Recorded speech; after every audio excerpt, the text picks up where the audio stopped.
ဒါလေးကသပင်ပေါက်လားမပေါက်လားကျွန်မဗီဒီယိုလေးကိုဆက်ကြည့်ပြီနော်ဒါအစ်စ်ထွက်တာပေါ့နော်ဒါဆူကိုနော်တညင်တရကတော့ဝယ်သွားတာနော်တညင်တရကတလားပဲရှိတလားပေါ့ဒီပေါ်တလားပေါ့ကျမဒါနော်မဖလောက်နော်သမီးလေးဒါလေးလက်ကားသမားဟုတ်တာပေါ့အစ်စ်ထွက်ထားတဲ့သပင်တွေဒီမှာည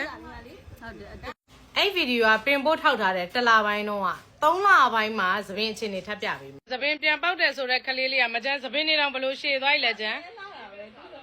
သူ့မေအရန်သဘောတွေကြာနေဒီမှာကျန်းသပင်နေမာရှာလာဘလောက်ထိရှည်ကြသွား ਈ လဲဒီမှာကျန်းမာရှာလာ